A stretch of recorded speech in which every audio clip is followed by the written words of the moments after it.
सलीम को छोटी उम्र में ही जिंदगी को अपने ढंग से जीने की आजादी मिल गई थी, लेकिन दिल ही दिल में एक अजीब सी बेचैनी उन्हें परेशान करती रहती थी।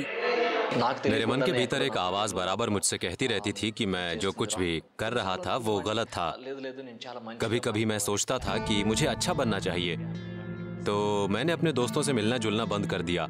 मैं जहां जुआ खेलता था वहां भी जाना छोड़ दिया। उन 2 दिनों के दौरान मुझे महसूस हुआ कि मैं एक अच्छा आदमी बन गया हूं और अब कोई समस्या नहीं होगी, लेकिन ये सिर्फ 1 हफ्ते तक ही चला।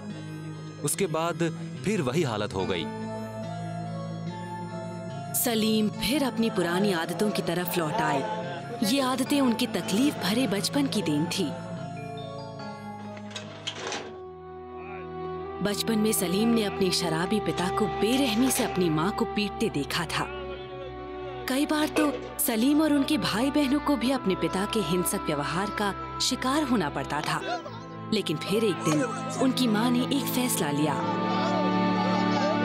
हमें पता नहीं था कि माँ ने क्या सोचा है। उन्होंने हमें कुछ नहीं बताया था। उन्होंने हम तीनों बच्चों को साथ लिया और थोड़ा बहुत पैसा लेकर और तन पर पहने कपड़ों के साथ हम अपने पिता को सदा के लिए छोड़ आए।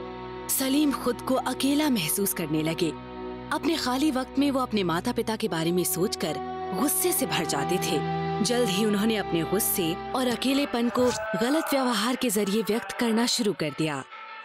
मैं जब चौथी या 5वीं क्लास में था तो मैं जुआ खेलने लगा और 10वीं क्लास तक पहुंचते पहुंचते मैं सिगरेट और शराब भी पीने लगा और फिर मैं शारीरिक संबंध भी बना बैठा।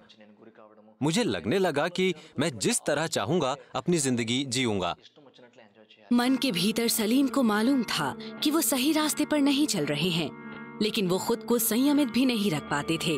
अच्छे रास्ते पर चलने की कई नाकाम कोशिशों के बाद आखिरकार उन्होंने ये किस्सा खत्म करने की ठान ली। मैंने सोचा या तो मैं इन सब हरकतों को छोड़ दूंगा या अपना जीवन खत्म कर लूंगा। एक बार मैंने घर में नींद की 15-20 गोलियां ली और उन्हें खाकर कई घंटों तक सोता रहा।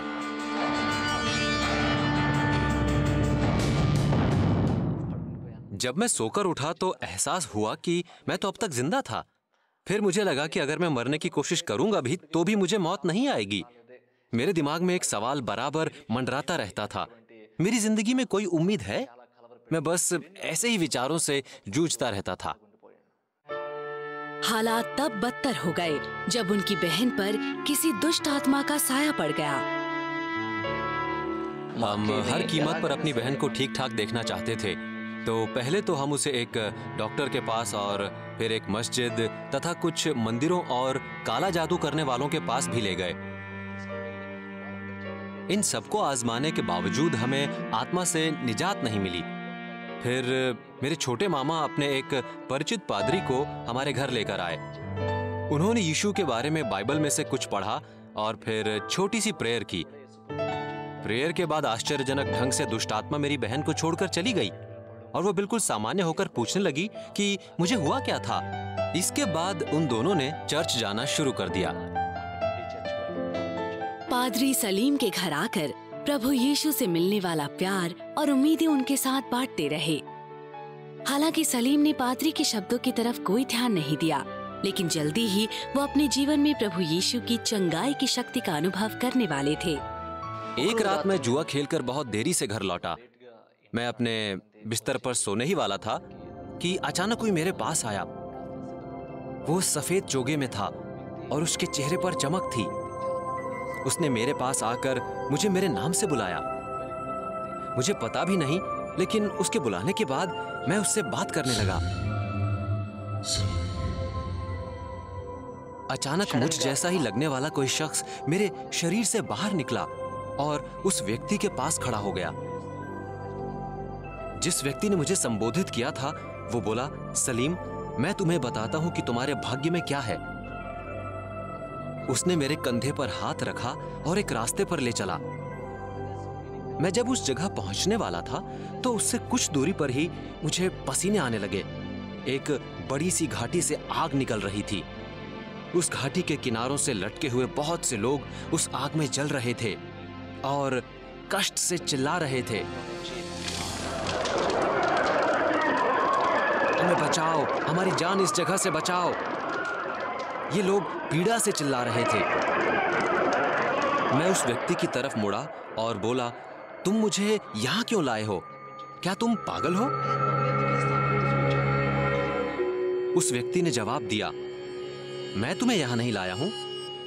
दरअसल तुमने अपनी जिंदगी में जो फैसले लिए हैं, जो तुम्हारी आदतें हैं, जो तुम्हारी जीवन शैली है और जो तुम्हारी शंकाएं हैं, वही तुम्हें एक दिन यहां लेकर आएंगी। मैं तो तुम्हें बस पहले ही ये सब दिखाना चाहता था। सलीम इस अनुभव से हिल गए और अपनी जीवन शैली पर रोने लगे। फिर मैंने उस व्यक्ति से पूछा कि इस जगह से मुझे कौन बचा सकता है। उसने जवाब दिया कि अगर तुम मुझे अपने दिल में समा लो तो मैं तुम्हारी जिंदगी को एक शक्ल दे दूंगा। फिर वो शख्स पलटा और उसने मुझसे आसमान की ओर देखने को कहा।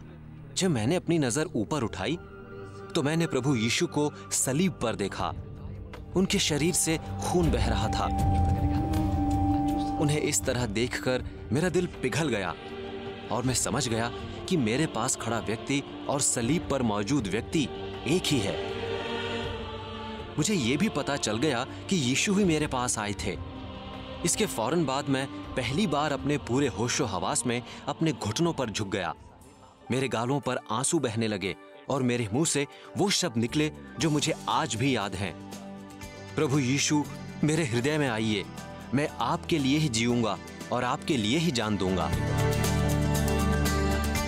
उसके बाद सलीम फिर कभी अपनी गंदी आदतों की तरफ नहीं लौटे। अब सलीम के जीवन में यीशु स्थान ले चुके हैं और वो अब सच्ची आजादी और खुशी का मतलब समझते हैं। अगर वो मेरी जिंदगी बदल सकते हैं और मुझे इतनी खुशी दे सकते हैं तो मुझे ये पक्का यकीन हो चला है कि वो किसी की भी जिंदगी बदलकर उसे आनंद और खुशी से भर सकते हैं।